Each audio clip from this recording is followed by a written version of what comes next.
Hello Matt, I saw your link today, your image. You wanted to know a little bit about how you could do this here in Blender.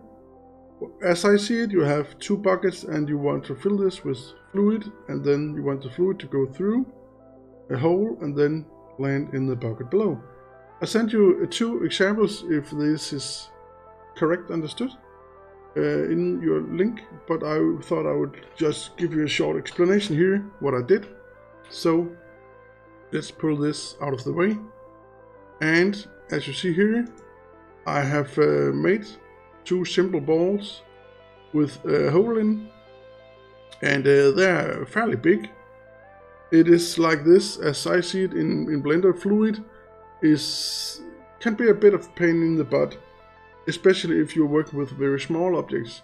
So the bigger you make the objects, a tad unrealistic, I know, but that is going to make the fluid simulation so much more easier.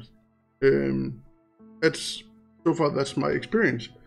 It can be a lot of hassle if the objects are very small, but I have these two balls I've made. Inside the ball I have then made a cylinder again, which is just, let's put it up so you can see it. This is going to become the fluid amount. Let's put it down again. I have then outside this made a domain, which is the case which the fluid is generated within. Blender always needs a domain to make like fluid and smoke and whatnot. So we need a domain outside, and my domain, if you click here, you can see my domain is 5 meters, 5 meters and 11 meters. It's quite big, but it gets the job done, and it's easier than with very small. Say, if you want a domain like this, real size, it can be a hassle setting this up sometimes. But I have the domain. I then go into my physics tabs here, and I add fluid, and I select this as my domain here. Domain, as you see. Let me hide this away, and we can see I then have the balls here, and the balls I set again in physics, fluid, and I set them as an effector. And then you need to set here some surface thickness, otherwise the fluid will go straight through the object.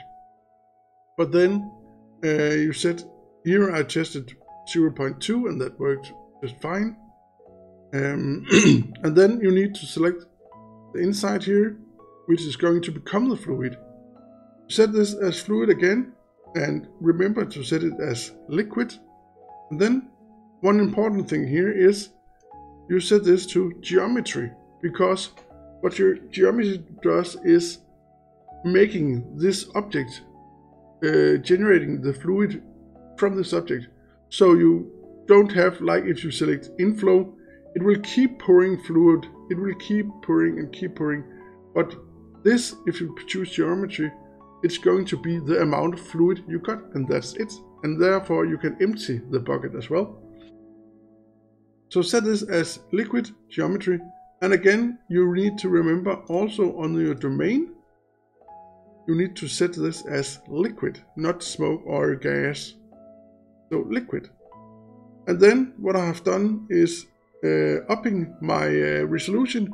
I don't want to pull this into a long run, so I have pre-generated this so you can see it at resolution of 200.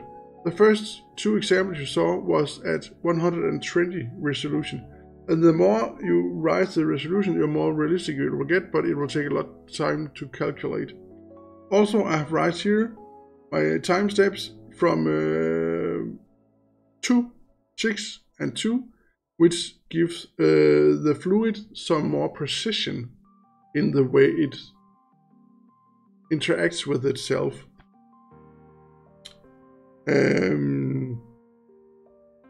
I have fluid enabled, which means we can see the particles, and then when you want to generate the water itself, you need to enable mesh down here in the domain, and then the domain will be converted into the mesh in here.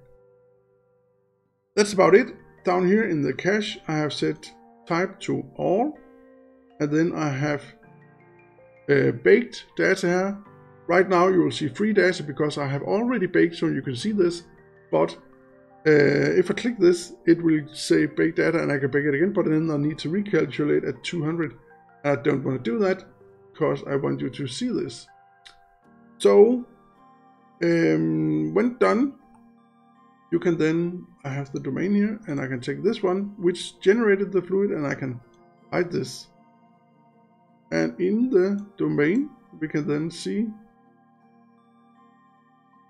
the fluid here from the first one going through the hole and down to the next one. There's one problem though I experienced, and perhaps some of you out there know why this is, but it's really weird for me that I have this amount of fluid, but in the lower ball, which is exactly the same size, the fluid fills more of the ball. So this one here fills over the top down here, even though both balls have the same size. But perhaps some of you have some experience in that, but I will show you here just to test. You can see. And this is at resolution 200. But as you see here, for some reason, this ball gets more filled than this one. But so I'm not sure why, so you need to perhaps limit your amount or something, or perhaps some of your other guys out there have a clue to why this has happened. But this is how you can set this up. I hope this is helpful for you to get on with your project. Good luck.